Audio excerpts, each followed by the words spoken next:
오늘은 자주 먹으면 암을 유발하는 무서운 음식에 대해 알아보려고 합니다. 현재 대한민국 암 환자 수가 무려 174만 명에 이르며 현대인들에게 암은 더 이상 낯설지 않은 것이 되었습니다. 의학 기술은 발전하는데 암 환자 수는 왜 늘어나는 것일까요? 우리에게 음식은 기쁨을 주는 매우 중요한 부분을 차지할 정도로 큰 행복감을 가져다 주고 있는데요. 잘못된 방식으로 만들어진 평소 우리가 즐겨 먹던 음식에 발암물질이 포함된 것을 모르고 섭취하는 경우가 많습니다. 내 몸에 암을 일으키는 음식은 어떤 것이 있는지 알아보겠습니다. 지금 바로 확인해 보시죠. 첫 번째, 젓갈. 젓갈에는 소금이 많이 들어가므로 나트륨이 다량 존재합니다. 젓갈 속 단백질과 소금이 만나서 니트로사민이라는 발암물질을 만들어내게 됩니다. 여기서 문제되는 것은 고춧가루 양념을 더 붉어 보이게 하기 위해 첨가되는 아질산나염이 단백질과 만나면 발암물질을 만들어낸다는 것입니다. 국제암연구소에서는 암을 유발하는 것이 확실한 발암물질 1군으로 젓갈을 분류하고 있습니다. 두 번째, 직화구이. 고기를 구워서 먹을 때 고기의 탄 부분을 먹으면서 이것 먹고 암 걸리려면 한 트럭을 먹어야 된다는 이야기가 있어서 아무렇지도 않게 드시는 분들이 많으신데요.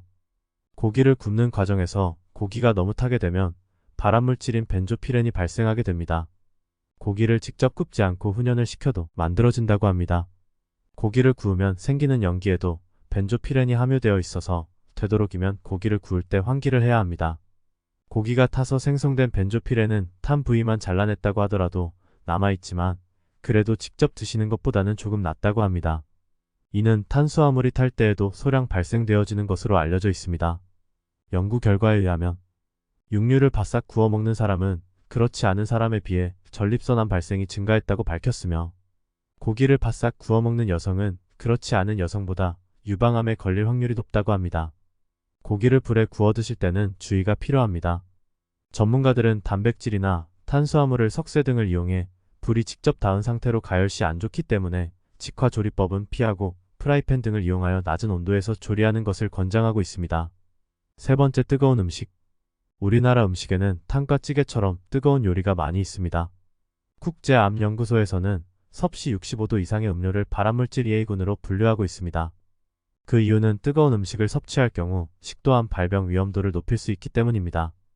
연구에 의하면 음료 온도에 따른 식도암 위험성을 분석한 결과 60에서 64도의 뜨거운 차를 마신 그룹은 식도암 위험이 2배로 증가했으며 65도 이상의 차를 마신 그룹에서는 식도암 위험이 8배나 높아진 것으로 나타났습니다.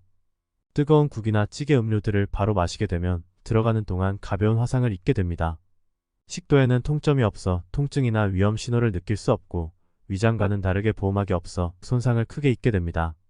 뜨거운 음식에 의해 염증이 생겼다가 없어졌다가를 반복하면서 세포 자체가 암세포로 바뀌게 될 수 있다고 합니다. 뜨거운 아메리카노, 음식점 찌개는 60에서 70도에 달한다고 합니다. 따라서 뜨거운 상태에서 바로 마시지 마시고 충분히 식은 후에 먹는 것이 좋습니다. 따뜻한 느낌이 들 정도가 딱 먹기 좋은 타이밍입니다. 국물 요리를 드실 때도 뚝배기에서 끓는 상태로 바로 드시지 마시고 충분히 식히거나 덜어서 온도를 떨어뜨려 드시는 것이 좋습니다. 네 번째, 가공육. 가공육은 많은 사람들의 식단에서 필수품이 된 인기 있는 식품입니다. 하지만 이런 가공육 섭취는 대장암의 위험을 높이는 확실한 위험 요인이라고 경고하고 있습니다. 육류의 가공 및 훈제 과정에서 첨가물이 들어가고 N니트로소화합물, 헤테로사이클릭 아민, 벤조피렌 같은 발암물질이 만들어집니다. 이로 인해 정상세포에 돌연 변이가 생기고 암으로 발전할 가능성이 높다는 것입니다. 이러한 발암물질로 지정된 식품들의 경우 안 드시거나 최소한의 섭취로 건강을 잘 지키시길 바랍니다. 제가 준비한 영상은 여기까지입니다. 오늘 영상이 도움이 되셨다면 구독과 좋아요를 눌러주시고 소중한 분께도 영상을 공유해주세요. 저는 다음에 더 유익한 영상으로 다시 찾아뵙겠습니다. 항상 여러분의 건강을 응원합니다.